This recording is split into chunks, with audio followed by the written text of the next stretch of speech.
دو انتہائیں ہیں. کچھ لوگ دینی لوگ اتنے کڑوے بن جاتے ہیں, مذہبی رہنما مبلغ اتنے کڑوے بن جاتے ہیں, اتنی سخت تقریریں کر رہے ہوتے ہیں کہ لبرل طبقہ, دین سے دور طبقہ ان سے دور بھاگ جاتا ہے. ہر وقت فتوے, وہ ایسا, وہ جہنمی, وہ یوں, وہ ایسا. اس سے جو لبرل طبقہ ہے نا, وہ مولویوں کے قریب آنے کے بجائے بھاگتا ہے کہ بھائی یہ کچھ بھی کر سکتے ہیں, کسی وقت ان سے بچ کے رہو, کوئی بھی فتویٰ لگا سکتے ہیں. اور کچھ اتنے میٹھے بن جاتے ہیں کہ وہ شریعت کی باؤنڈری کو کراس کرنا شروع کر دیتے ہیں. میرے بارے میں خوب اچھی طرح سمجھ لو, میرا سما ٹیلی ویژن پہ جو انٹرویو آیا نا, اس کو بہت سے لوگوں نے کہا ہاں ہاں ہنس ہنس کے باتیں کر رہا ہوں. میرے سامنے بڑی بڑی مونچھوں والا آدمی بیٹھا ہوا تھا, مجھے نہیں پتا تھا کیمرے کے پیچھے کس حلیے میں کون ہے. ورنہ میرا معمول یہ ہے کہ ٹیلی ویژن کی اسکرین پر مجھے یاد نہیں پڑتا آج تک میں کسی خاتون کے ساتھ جس کے سر پہ چادر نہ ہو یا ویسے ہی بیٹھی ہوئی ہو, میں اس کے آگے بہت دفعہ موقع ملا ہے مجھے, بہت دفعہ ٹی وی چینل پہ بلایا گیا. میں نے کہا بھائی میں لڑکی کے ساتھ, ہاں تھوڑا تمیز والا ڈریس ہو, پراپر ڈریس ہو, اس میں گنجائش نکالی جا سکتی ہے, لیکن میں نے کہا میں نہیں بیٹھ. یا تو ایجڈ خاتون ہو, کوئی بڑی عمر کی خاتون ہو, بڑی عمر کی خاتون ہو, یا اگر کوئی ینگ ہے بھی تو اس کا ڈریس پراپر ہونا چاہیے. لیکن میں نے اس پر بھی عمل نہیں کیا. اور بعض دفعہ اسٹوڈیو پہنچنے کے بعد میں نے یہ کام کیا. اسٹوڈیو پہنچ گیا, پتہ چلا جی پروگرام میں ایک لڑکی بیٹھی ہوئی ہے. میں نے کہا بھائی میں اگر اس لڑکی کے ساتھ پروگرام کروں گا, میرے بیانات پردے پر ہیں, میسج کیا دنیا کو جائے گا؟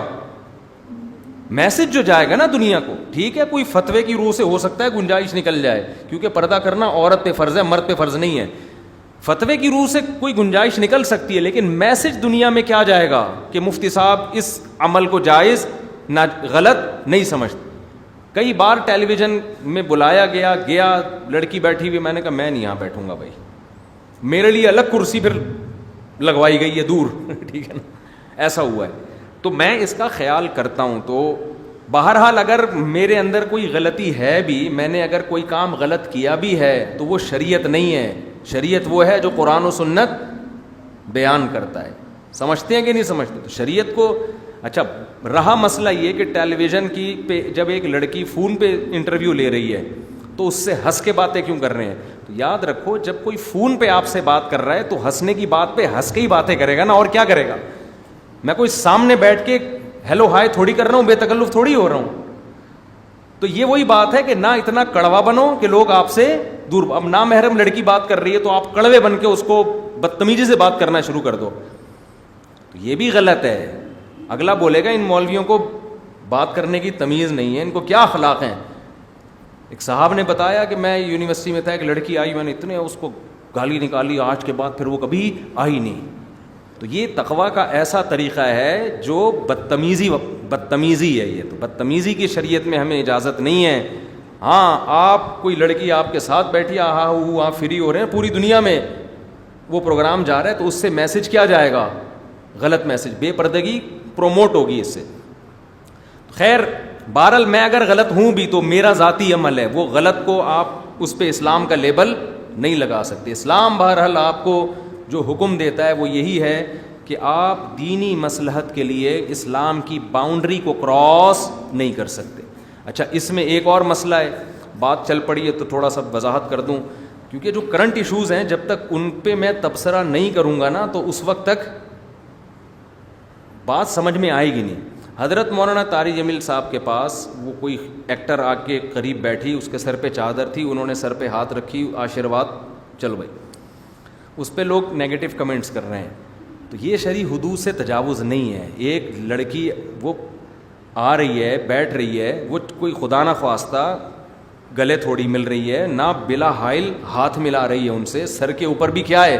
چادر ہے. ایک فلمی ایکٹر جو فلموں میں ناچنے والی تھی, اس نے اتنا احترام کر لیا کہ چلو یار مولانا کے پاس جا رہی ہوں تو سر پہ چادر لے لو, اور انہوں نے بھی سر کے پہ ہاتھ رکھا, بیٹی سے بنا کے اس کو, اور کیا چاہیے تمہیں؟ صحیح ہے نا.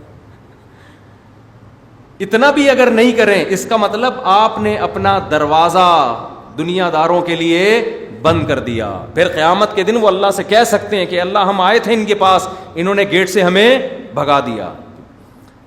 ہاں یہاں شرعی حدود کیا ہیں؟ نمبر 1، اگر کوئی عورت، جوان عورت آپ سے بغیر حائل کے مصافحہ کرتی ہے، یہ شریعت میں آپ کے لیے جائز نہیں۔ اتنا براڈ مائنڈڈ بن جانا کہ آپ مصافحہ بھی کر رہے ہیں اور well done, nice to meet you, بہت اچھا، آئندہ سر پہ دوپٹہ لیا کرے گا اور مجھ سے ہینڈ شیک کرنے سے پہلے گلوز پہن لیا کیجیے، یہ غلط ہو جائے گا۔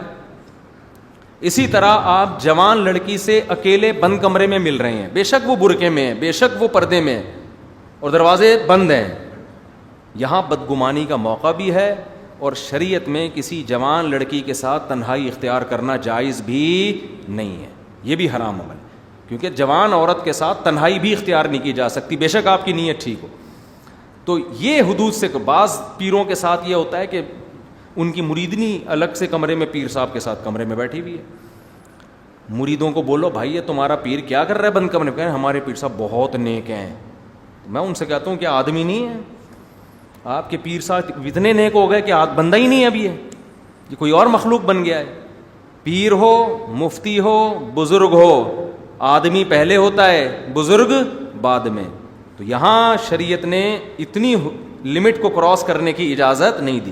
بھری محفل میں کوئی خاتون ملتی ہے، وہاں بدگمانی کا موقع نہیں ہے، سب دیکھ رہے ہیں بھائی، لیکن آپ چھپڑ میں تنہائی میں کسی کے ساتھ مل رہے ہیں دروازے بند کر کے، یہ آپ بدگمانی کا موقع خود دے رہے ہیں، اور یہ نبی صلی اللہ علیہ وسلم نے صحیح حدیث میں اس سے منع بھی کیا ہے۔ تو بہرحال شریعت کی لمٹ، اسی طرح یہ بھی خوب سمجھ لیں، شریعت کی حدود میں یہ بات بھی داخل ہے کہ کوئی شخص اگر علانیہ کبیرہ گناہ کرتا ہے، چھپ کے کرتا ہے، اس کے احکام الگ ہیں، علانیہ گناہ کرتا ہے مگر کبیرہ نہیں بلکہ صغیرہ، اس کے احکام بھی نرم ہیں۔ 2 شرطیں ہیں، گناہ بھی کبیرہ ہے اور کرتا بھی علانیہ، اسی حال میں جب اس کی موت واقع ہو جائے گی پھر اس کی تعریف کرنا آپ کے لیے جائز نہیں ہے۔ بعض لوگوں کو دین کے قریب کرنے کے لیے کوئی اس طرح کا بڑا ڈانسر، گلوکار جس کی ساری زندگی بے حیائی میں گزری ہوتی ہے، وہ جب مرتا ہے تو اس کی تعریفوں کے پول باندھنا شروع کر دیتے ہیں۔ نا نا نا نا نا، یہ شرعی حدود سے کیا ہے؟ تجاوز۔ یہاں شریعت نے حکم دیا بغیر توبہ کے چلا گیا، چھپ کے آپ اس کے لیے ضرور دعا کریں، اگر ایمان پر موت ہوئی ہے دعا کریں، وہ آپشن سب کے لیے کھلا ہوا ہے۔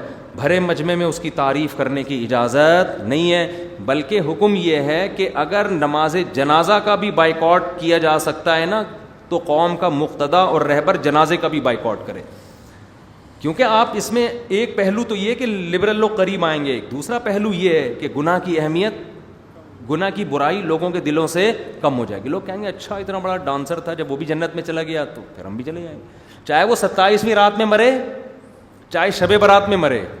بعض دفعہ یہ بھی ہوتا ہے کہ بہت بڑا ڈانسر تھا، 27ویں رات کو مر گیا تو ہم بخشوا دیا اس کو، بہت مبارک تھا بھائی، رمضان کی راتیں نصیب ہوئی ہیں۔ بھائی رمضان کی راتوں سے زیادہ مسئلہ یہ تھا کہ جو گناہ اس نے کیے ہیں اور دنیا کو دکھا کے کیے ہیں، ان گناہوں کا وزن یہ بہت زیادہ ہے، تو آپ اس کی کھلے عام تعریف نہیں کر سکتے، اس میں ڈرائیں بلکہ لوگوں کو۔ فقہا نے یہاں تک بیان کیا ہے مسئلہ کہ اگر کوئی بڑا گناہ گار تھا، وہ مر گیا اور مرنے کے بعد اس کا چہرہ بگڑ گیا کسی اللہ کے عذاب کی وجہ سے، تھا بڑا گناہ گار، تو اس کا چہرہ بھی لوگوں کو دکھایا جا سکتا ہے کہ دیکھو یہ انجام ہوتا ہے۔ لیکن اگر نارمل آدمی کا چہرہ بگڑ گیا، وہ دکھانے کی لوگوں کو اجازت بولو نہیں ہے، کیونکہ اللہ ستاری چاہتے ہیں کہ بندے کیا کریں۔ اور ویسے چہرہ بگڑ اس لیے بھی تو سکتا ہے، کوئی ویسے ہی کوئی فالج ہو گیا ہو، لکوا ہو گیا ہو، بعض نیک لوگوں کا چہرہ بھی بگڑ جاتا ہے، لیکن برے آدمی کا بگڑے گا تو عبرت کے لیے دکھایا جائے۔ تو یہ آج کچھ حدود ہیں جن کو ہمارے ہاں کراس کیا جاتا ہے، لمٹ کو کراس کیا جاتا ہے۔ اسی میں ایک چیز خوب سمجھ لیں، شریعت نے آپ کو رشتہ داری کے جوڑنے کا حکم دیا ہے، بہت سخت نماز روزے کی طرح حکم ہے، رشتہ داری توڑنے کی اجازت نہیں ہے، لیکن اس کی بھی کیا ہے؟ لمٹ۔ آپ رشتوں کو خوش کرنے کے لیے گناہ نہیں کر سکتے۔ آپ کے بھائی کی شادی ہے، موسیقی کی محفل ہے، ناچ گانے کا انتظام ہے، آپ کے لیے اس محفل میں شرکت جائز نہیں ہے۔ اب بھائی کہتا ہے میں ناراض ہو جاؤں گا, ماں کہتی ہے میں ناراض ہو جاؤں گی, ابا کہتے ہیں میں ناراض ہو جاؤں گا, میں نے پال پوس کے تجھے بڑا کیا, بڑا آیا دیندار, اسلام میں سب سے پہلے والدین ہیں, خونی رشتے ہیں, تو نہیں آئے گا لوگ کیا کہیں گے. تو آپ ان کو جواب دو خونی رشتے ہیں مگر ان کو جوڑنے کے لیے اللہ نے لمٹ کیا رکھی ہے کہ اتنا مت جوڑو کہ میں ٹوٹ جاؤں تم سے. سب سے پہلے کون ہے؟ اللہ. لا طاعت لمخلوق فی معصیت الخالق, خدا کی نافرمانی میں مخلوق کو خوش کرنے کی اجازت نہیں ہے. اللہ کی نافرمانی میں اجازت نہیں ہے, ورنہ نبی صلی اللہ علیہ وسلم سارے رشتہ داروں سے کمپرومائز کر لیتے. آپ تو رشتہ داری جوڑتے جوڑتے آخری حد تک گئے ہیں, لیکن رشتہ داروں نے نہیں مان کے دیا, پھر آپ کی تلوار رشتہ داروں کے خلاف چلی ہے, سب سے پہلی تلوار ہی ان کے خلاف اٹھی ہے. تو اس لیے لمٹ ہے. اسی طرح میاں بیوی کا رشتہ بہت محبت والا, لیکن اس کی بھی ایک لمٹ ہے. شوہر اگر بیوی کو ایسی بات کا حکم دیتا ہے جو شریعت میں حرام ہے, عورت کے لیے اس میں اللہ پہلے ہے, میاں بعد میں. اسی طرح بیوی شوہر کو اگر کوئی ایسی بات کہتی ہے جو شریعت میں حرام ہے تو یہاں بھی اللہ پہلے ہے, بیگم بولو نا بعد میں. یہی مسئلہ اولاد کا ہے, تو وہاں اپنے آپ کو بول دو بھائی it isn't possible for me. English میں بیوی کو سمجھاؤ گے زیادہ اچھی طرح سمجھ میں آئے گا. سمجھ رہے ہو؟ اردو میں سمجھاؤ گے پینڈو آدمی پتہ نہیں کہاں سے اٹھ کے آ گیا, بے وقوف مولویوں کے ساتھ بیٹھ رہے. انگلش میں بولو بیگم it isn't possible for, I can not do this, that's all. اس کے بعد وہ کہے گی پڑھا لکھا آدمی ہے, ٹھیک ہے نا. تو خیر وہ جس طرح سمجھانا ہے وہ آپ کا ہیڈک ہے, لیکن حرام کی اجازت نہیں. اسی طرح یاد رکھو آپ کے رشتہ دار کوئی حرام کماتے ہیں اور ان کی آمدن میں غالب بھی حرام ہے, اگر مکس کما رہے ہیں تو ہم یہی فرض کریں گے ہمیں حلال سے کھلا رہے ہیں, پھر شریعت نے پیچیدگی کا حکم, زیادہ تحقیق کی اجازت نہیں. غالب حرام کما رہے ہیں تو پھر آپ کے لیے ان کے ہاں سے کھانا پینا جائز نہیں ہے. صرف بیوی اپنے شوہر کی آمدن کھا سکتی ہے, لڑکیاں اپنے باپ کی آمدن کھا سکتی ہیں, نابالغ لڑکا بھی اپنے باپ کی آمدن کھا سکتا ہے کیونکہ ان کے پاس اور کوئی ذریعہ نہیں. لڑکا بالغ ہو جائے تو وہ اپنے باپ کی بھی حرام آمدن نہیں کھا سکتا. سودی بینک میں جاب کرنا, انشورنس کمپنی میں جاب کرنا, البتہ سودی بینک میں بعض شعبے ایسے ہیں کہ ان میں جاب حرام نہیں ہے کیونکہ ان میں سود میں کسی طرح سے انسان انوالو نہیں ہوتا. اسٹیٹ بینک میں بہت سارے شعبے ایسے ہیں جن میں کسی بھی طرح سے سود میں انوالومنٹ نہیں ہوتی. تو سود لکھنے والا, سود پہ گواہ بننے والا, دینے والا, لینے والا, 4 طرح کے لوگوں پر اللہ نے لعنت کی, اللہ کے نبی صلی اللہ علیہ وسلم نے. تو اس لیے خیر, تو اگر کوئی انشورنس کمپنی میں بیمہ پالیسی میں جاب کر رہا ہے, تنخواہ وہاں سے آتی ہے, یا بینک میں لون رکھ کے سود لے رہا ہے, قومی بچت سے پیسے کما کے اسی پہ گھر چلا رہا ہے, تو اس کی آمدن میں بھی آپ کے لیے کھانا پینا جائز نہیں. سمجھتے ہو؟ ایک صورت میں جائز ہے, آپ اس کو بول دیں, وہ آپ کو دعوت دے رہا ہے کہ بھائی میں اس شرط پہ کھاؤں گا کہ میں اتنے پیسے صدقہ کروں گا فی سبیل اللہ, تاکہ یہ میرے لیے حلال ہو جائے. یہ اس کو بتا بھی دیں, بتائے بغیر بھی کریں گے پیسے تو چیز تو حلال ہو جائے گی, لیکن اگلا تو یہی سمجھے گا نا کہ یہ گناہ میں میرے ساتھ شرکت کر رہا ہے. ممبر پہ بیٹھ کے کہتے ہیں حرام ہے, اور جب کھانے کا موقع آتا ہے پھوڑ پھاڑ کے چلے جاتے ہیں. بعض مولاناؤں کو ہم نے دیکھا ہے, ان کے مریدوں میں سودی بینک میں جاب کرنے والے لوگ ہوتے ہیں, لا کے ان کو تحفے دے رہے ہیں, بڑے آرام سے ٹھنڈے پیٹوں رکھ رہے ہیں, پھر ممبر پہ کہہ رہے ہیں کہ یہ سود میں کمانا کیا ہے, حرام ہے. تو لوگ بدگمان ہوتے ہیں, یار ادھر حرام ہے, جب آپ کا مرید آپ کو بکرے کھلا رہا ہوتا ہے تو اس وقت حرام نہیں ہے. تو یہ بدگمان, دینداروں سے لوگ بدگمان ہوتے ہیں, بعض داڑیوں والے بھی یہ کام کر رہے ہوتے ہیں. حرام ہے تو بھائی سب کے لیے حرام ہے. سمجھتے ہو کہ نہیں سمجھتے؟ ہاں, ایک صورت میں کہ اتنی رقم پہلے سے صدقہ کرنے کی نیت کر لیں, کیونکہ یہ کھانا صدقہ کرنا واجب تھا, تو کھانا یا اس کی قیمت, تو قیمت صدقہ کرنا ضروری نہیں ہے, فوراً بعد میں کر دیں. نیت کر لیں میں اتنے پیسے صدقہ کروں گا, لیکن اس نیت پر اس کو مطلع بولو کر دیں, اس کو بتا دیں. لیکن ویسے تھوڑی ہمت کیا کرو, اس میں شرما شرمی میں نہیں جایا کرو کہ میں بولوں گا تو ایکچولی اس کا دل ٹوٹ جائے گا. دل جوڑنا جہاں تک شریعت نے اجازت دی ہے جوڑیں گے, جہاں اللہ نے اجازت نہیں دی وہاں دل 100 مار ٹوٹے. آئی بات سمجھ میں؟ کوئی مسئلہ نہیں ہے. پہلے کون ہے؟ اللہ. ابراہیم علیہ السلام کی قوم بت پرستی کیوں نہیں چھوڑ رہی تھی؟ اس لیے کہ جو چھوڑتا تھا دوسروں کا دل ٹوٹ جاتا تھا کہ ہمارے باپ دادا کی دین کو چھوڑ دیا. تو دل جوڑنے کے چکر میں وہ کسی کا دل نہیں ٹوٹے. یہ جو آج کل ڈائلاگ بڑا سنا ہوگا, اصل اسلام تو یہ کسی کا دل نہ توڑو. بھائی دل جوڑیں گے یقیناً, اللہ کے حکم کو پورا کرنے کے لیے ٹوٹتا ہے, 25,000 دفعہ ٹوٹے. لڑکیاں فون کر کے پوچھتی تھیں مجھ سے کہ وہ لڑکے جو ہے نا ایک سے سیٹنگ چل رہی تھی, اب میں چاہ رہی ہوں جان چھڑانا, لیکن اس کا دل نہ ٹوٹ جائے کہیں, وہ خودکشی کی دھمکیاں دے رہا ہے. میں نے بولا اس کو بولو مر جا کھمبے سے چپک کے, صحیح ہے نا, آپ کو کوئی گناہ نہیں ملے گا. ٹوٹنے دو, 2 سال سے لٹکایا ہوا ہے, کم وقت نے شادی کر نہیں رہا, چکر بازیوں پہ لٹکایا ہوا ہے, تو ایسے آدمی کو کھمبے سے چپک کے مرنا چاہیے. اور میں نے کہا اتنا نیک ہوتا نہیں ہے یہ, نیک سے مراد جس کو عرف میں نیک سمجھ, اس نے 25 کو پھنسایا ہوا ہوگا, 25 سے یہی باتیں کر رہا ہوگا بیٹھ کے. بہرحال دل ٹوٹتا بھی ہے تو 100 دفعہ ٹوٹے, سمجھتے ہو. تو نوح علیہ السلام, اچھا اصل بات یہاں سے آئی تھی. نوح علیہ السلام کو مالداروں نے کہا ان غریبوں کو اپنی محفل سے نکالیں. اب اگر پیغمبر اپنی محفل سے غریبوں کو نکالتے مالداروں کے چکر میں, غریبوں کو خیال آ سکتا تھا نا, لو بھائی دین کی دعوت میں, دین کی جو دعوت ہے اس میں امیروں اور غریبوں میں فرق کیا جا رہا ہے. کتنا برا امیج جاتا.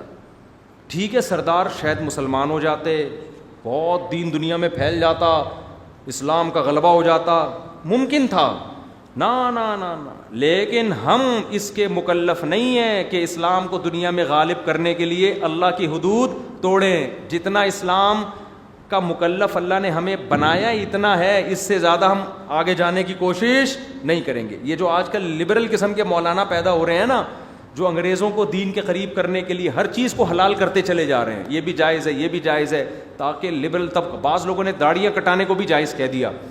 دلیل یہ دی کہ اس سے یونیورسٹیوں کے لوگ دین کی طرف مائل ہوں گے. بھائی مائل ہوں نہ ہوں, داڑھی اگر اسلام میں ہے 1400 سال پہلے بھی تھی, آج بھی ہے اور کل بھی رہے گی. نہیں آنا ہے نہیں آئے, کسی کو خوش کرنے کے لیے مسئلہ تھوڑی تبدیل کیا جا سکتا ہے. ہاں یہ ضرور ہے کہ اسلام میں صرف داڑھی ہی نہیں ہے, اور بھی مسائل ہیں, تو ہر وقت اسی کو لے کے چلتے رہنا ٹھیک نہیں ہے. اور کسی میں ایک گناہ ہو تو بہت ساری خوبیاں بھی ہو سکتی ہیں, تو کسی کو برا سمجھنے کی اجازت نہیں ہے, لیکن مسئلہ جو ہے وہ لوگوں کی وجہ سے چینج نہیں ہوگا. سمجھتے ہو. اب کرکٹ میں بین الاقوامی سطح پہ میچز کھیلے جاتے ہیں, نماز بہرحال واجب ہے, کھلاڑی کو آپ اجازت نہیں دے سکتے کہ آپ نماز چھوڑ سکتے ہیں, وہ تو پڑھنی پڑے گی آپ کو. خیر, تو کہاں بات, تو نوح علیہ السلام سے جب قوم نے کہا کہ ان غریبوں کو اپنی محفل سے آپ ہٹاؤ, ہم ان کے ساتھ بیٹھتے ہوئے بالکل بھی اچھے نہیں لگتے, تو نوح علیہ السلام نے کیا کہا, یا قوم من ینصرونی من اللہ ان طردتہم, بتاؤ اگر میں اپنی مجلس سے ان کو نکال دوں گا تو مجھے اللہ کے عذاب سے کون بچائے گا. اس سے پتہ چلتا ہے اللہ کی نظر میں غریبوں کی کتنی ویلیو ہے, ہمارے اور آپ کی نظر میں نہیں ہے, سمجھتے ہو, لیکن اللہ کی نظر میں بہت ویلیو ہے. افلا تذکرون ولا اقول لکم عندی خزائن اللہ, پھر وہ کہتے تھے آپ ہماری طرح کے انسان ہیں, تو نوح علیہ السلام نے یہ نہیں کہا نہیں میں تمہیں ایک ایسا شعبدہ دکھاتا ہوں, ایسا معجزہ دکھاتا ہوں جس سے تمہیں لگے گا کہ میں تمہاری طرح کا انسان نہیں ہوں, میں کچھ الگ ہی, جیسے روحانی ٹوپی ڈرامے کر رہے ہوتے ہیں نا آج کل. نہیں بھائی, ہمارے حضرت تو بہت پہنچے ہوئے ہیں, اس دن سر پہ ہاتھ رکھا بال نکل آئے, حضرت نے بٹوے میں بتا دیا کتنے پیسے پڑے ہوئے ہیں. پیغمبروں نے کبھی اس قسم کے دعوے نہیں کیے. نوح علیہ السلام نے کہا لا اقول لکم عندی خزائن اللہ, میں نہیں کہتا میرے پاس اللہ کے خزانے, میں تو غریب مسکین ہوں. ولا عالم الغیب, نہ میں غیب کی خبریں جانتا ہوں کہ مجھ سے پوچھو کل کیا ہوگا. پیغمبر کہہ رہے ہیں ہم نہیں جانتے, اور روحانی ٹوپی ڈرامے کیا کہتے ہیں, کل یہ ہو جائے گا, کل آپ کی شادی ہو جائے گی, کل فلانا ہو جائے گا, کل آپ کا بزنس بڑھ جائے گا, کل ڈرامے باز وہ پیش گوئیاں کی ہیں, پی ٹی آئی کی حکومت دوبارہ آئے گی یا نہیں آئے گی, فلان, وہ پھینکتے رہتے ہیں بیٹھ کے, تو ان کو کچھ بھی پتہ نہیں ہوتا. تو پیغمبر کہہ رہے ہیں لا عالم الغیب. اچھا بڑے ہوشیار ہوتے ہیں ڈرامے باز نا, عامل, یہ کیا کہتے ہیں غیب کا علم اللہ کے سوا کوئی نہیں جانتا, بس ہم تو اس علم کی وجہ سے بتا رہے ہیں جو اللہ نے ہمیں ٹوٹا پھوٹا دیا ہوا ہے. تو یہ غیب ہی کو تو بتا رہے ہو کل کیا ہوگا, اور کیا ہے, تو یہ ڈرامے باز ہوتے ہیں. ولا اقول لکم ولا اقول انی ملک, نہ میں غیب کا علم جانتا ہوں, اور نوح علیہ السلام نے کہا نہ میں یہ کہتا ہوں کہ میں فرشتہ ہوں, یہ بھی میں نہیں کہتا, میں تمہاری طرح کا انسان ہوں.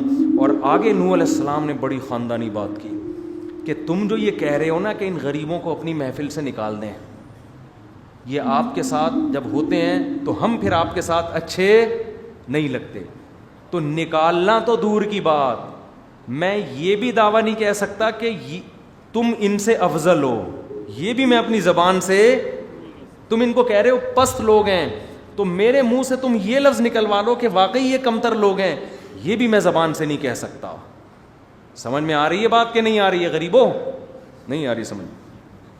وَلَا قُولُوا لِلَّذِينَ تَزْدَرِي أَعْيُنُكُمْ لَن يُؤْتِيَهُمُ اللَّهُ خَيْرًا، جو تمہاری آنکھوں میں رسوا سمجھے جاتے ہیں، کمتر سمجھے جاتے ہیں، میں کبھی نہیں کہتا کہ اللہ ان کو خیر نہیں دے گا، ہو سکتا ہے قیامت کے دن یہ تم سے آگے ہوں۔ اللہ اعلم بما فی انفسہم، ان کے دلوں میں کیا ہے وہ اللہ جانتا ہے۔ یہ اصل میں یہ بھی الزام کا جواب ہے۔ الزام یہ کہ اصل میں غریب لوگ تھے تو ان کو تو کوئی پروٹوکول دینے والا تھا نہیں، تو آپ نے عزت دے دی۔ جیسے تبلیغ میں کوئی غریب جائے تو کیسے تبلیغ والے ٹانگیں دبا رہے ہوتے ہیں نا، اس کے گھٹنے دبا رہے ہوتے ہیں، ٹانگیں دبا رہے ہوتے ہیں، وہ غریب کہتا ہے یار گھر میں تو آج تک کسی نے یہ عزت نہیں دی، تو چلو 4 مہینے کے لیے تشکیل کرا لو۔ ہوتا ہے کہ نہیں ہوتا؟